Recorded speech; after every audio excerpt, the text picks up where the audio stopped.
अब हम आज का विषय लेकर चलते हैं, ऐसा क्या किया जाए या क्या करें जिससे लोग आपको याद करें। यह तभी संभव है जब हम जनता के बीच में, पब्लिक के बीच में, लोगों के बीच में कुछ ऐसे कार्य करें जिससे लोग हमें याद करें।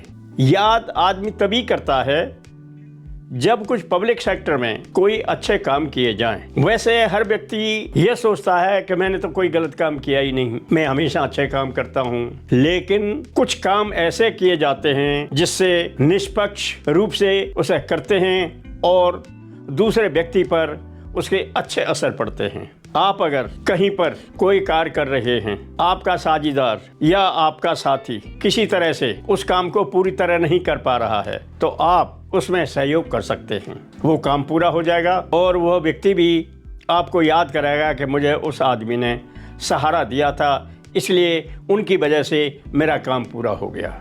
अगर किसी तरह से कोई बच्चा होशियार है और वो पढ़ नहीं पा रहा है, पैसे की वजह से पढ़ नहीं पा रहा है, तो आप उसे थोड़ी बहुत मदद करके उसकी शिक्षा को आगे बढ़ा सकते हो। यह काम निश्चित रूप से अच्छे पुरुषों की गिनती में आएगा। कोई व्यक्ति अपंग है, उसको आप किसी तरह का सहारा देते हैं और वो अपने काम में या अपनी लाइफ में कामयाब हो जाता है, तो निश्चित रूप से आप वो काम कर रहे हो जो आपको याद किया जाएगा। मेरे दोस्तों, जीवन के बहुत सारे काम हैं जिससे आपको याद किया जाए। आप अपने परिवार को भली भांत अच्छी तरह चलाइए, जिसमें कोई झगड़ा फसाद न हो, सब शिक्षित हों, सब सामाजिक हों, लोग आपके परिवार से शिक्षा लें, तो वहाँ पर भी आपकी गिनती अच्छे व्यक्तियों में आएगी। लोग आपको याद करेंगे, उनका परिवार बहुत ही सुख संपन्न है और बहुत अच्छी तरह चल रहा है। इसमें आपने किसी की मदद नहीं की, लेकिन आपने स्वतः अपने परिवार को ऐसा बनाया है जो सभी मदद करने के लिए तत्पर हैं, तैयार हैं और आपका परिवार बहुत अच्छे रूप से चल रहा है। ये भी बहुत सद्गुण हैं।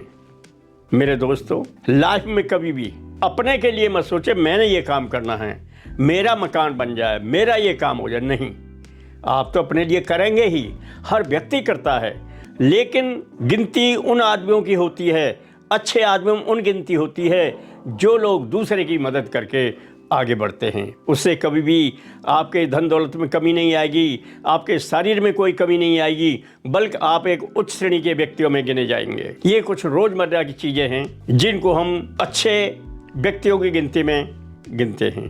आप किसी भी व्यक्ति को, जो लोग गरीब हैं, उन पर कपड़े नहीं हैं, आप जाकर उनके कपड़े उनको पहना दें, कपड़े उनको दे दीजिए, सर्दी के कपड़े दे दीजिए, उनको कंबल दीजिए, रजाई दीजिए। उससे बहुत बड़ा नुकसान नहीं होगा, बल्कि आपका परोपकार होगा। आप हमेशा दिल में ये सोचिए मैंने दूसरे की मदद कैसे करूं। ये मत सोचे मैं अपना काम कैसे, अपना काम तो हर व्यक्ति करता है, ये निश्चित है, लेकिन अच्छी बात वो होती हैं जो व्यक्ति सोचते हैं मैंने भाई दूसरे का परोपकार कैसे करूं, मैं दूसरे का कैसे भागीदार बनूं, मैं उसके कष्टों में कैसे आ सकूं। अगर कोई बीमार हो जाता है, उस व्यक्ति की आप हॉस्पिटल तक ले जाते हैं या उसको दवाई गोली का इंतजाम करते हैं, वो व्यक्ति आपकी वजह से ठीक हो जाता है, सफल हो जाता है, निश्चित रूप से आपने परोपकार किया है। इसलिए आप कोशिश अपनी तरफ से कीजिए कि जितने अच्छे से अच्छे काम हो जाएं उन कामों को कीजिए, जो आपसे मदद हो सके वो मदद वहाँ तक कीजिए। निश्चित रूप से आपकी गिनती अच्छे व्यक्तियों में आएगी। इसलिए ये बहुत सारी चीज़ें हैं लाइफ में, गिनना कम है, लेकिन आप खुद समझदार हैं। लाइफ में आप कभी भी दूसरे का नुकसान करने की मत कोशिश करो, ये सबसे बड़ा परोपकार है। सो माय डियर, आज हम ऐसे ही थोड़ा ही लेके चलते हैं। सब्जेक्ट बहुत लंबे होते हैं, लेकिन मेरी जो वीडियो हैं छोटी छोटी होती हैं, जो आराम से आदमी देख सके, और इनका बातों का मैं क्ल्यू निकालता हूँ, क्ल्यू बोलता हूँ, आपको समझना चाहिए। So thanks a lot to you for hearing this video.